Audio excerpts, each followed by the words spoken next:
Hello there, Riderflex Nation. Steve Urban here with more career advice and job interviewing tips for you. And as a quick reminder, if you enjoy our podcast, please remember to subscribe to our channel and like the episodes. And on today's podcast, how I got promoted to an executive position. Well, I'm not going to give you my entire career story, right? Because there was obviously lots of promotions along the way to get there, and a lot of different things happened, and a lot of people helped me along the way. But there was a key moment I want to share with you. And the reason I want to share that with you is because I think it's an important lesson for people that want to move up. Okay. Here's what happened, this key moment.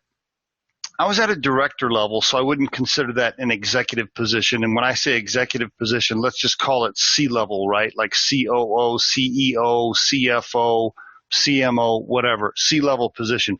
So I was at a director level position in about a $40 million company at the time.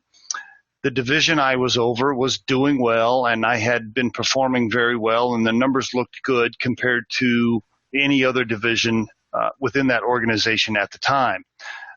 And so I had been doing very well. Now, but here's the key moment I want to share with you. I was in a meeting. I was in a leadership meeting. I can't remember exactly why I got to go to that particular meeting that day, but all the executives were there. The CEO was there, and the founders were in the meeting. Business was bad overall for the organization, not necessarily for my division, but overall the company was suffering at the time. So the numbers were rough. It was tough times, lots of stress in the room, etc. The CEO at the time, he slams his hand down on the table and he says, "Somebody has got to do something." I'll never forget that line. The CEO said, "Somebody has got to do something." Slammed his hand down on the table and nobody said anything. The room was silent. That was basically the end of that particular meeting. Well, guess what I did? 2 hours later, I got up from my desk. I went over to the CEO's office. I knocked on his door. I said, "Hey, you got a few minutes?" We'll call him Johnny. That's not his real name, so I don't want to give you the company name or the CEO's name for this particular podcast. But let's just call him Johnny. I said, "Johnny, you got a minute?" And I go into his office and I said, "Hey, look, I know that you're looking for somebody to lead, right? You're looking for a new leader to take control of this situation and fix things around here. My division has been doing very well. Here's all the things I've done for you since I've been here. I'll do it. I'll step up. I'll do whatever you want. I want to be in an executive role. I'll take the stress. I'll take the pressure, and I think I can apply all the things I've done in a new higher level position." Boom. Guess what? 2 days later, I'm promoted to COO. That's how I got my first C-level position. I went in and said, "Hey, I can do the job. I want more responsibility. I want to move up. I'm here to help you. Here's all the things I've done in the past." Boom, just like that, I got promoted.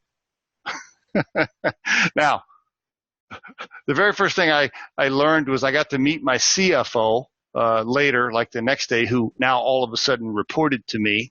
Keep in mind, this is the first time I'd ever been in a C-level position, and now I have a CFO reporting to me. There's no training or handbook or onboarding process, by the way, when you get promoted to a C-level position, at least for small to medium-sized companies. So I met that CFO, and he quickly told me that we were going to miss payroll if I didn't find about $1 million in 60 days. Welcome to your first C-level position, Steve. Anyway, the point of this podcast is this. If you want to move up, if you want more responsibility in life and you want to move up, tell them, go for it, man. Make sure you share with people that you will do it. You'll take on the responsibility. Let them know. And when you see that opportunity, when you see the doorway open right then, in that moment, that's when you need to make your move. And there is your Riderflex tip of the day. We truly hope you find our material helpful and entertaining.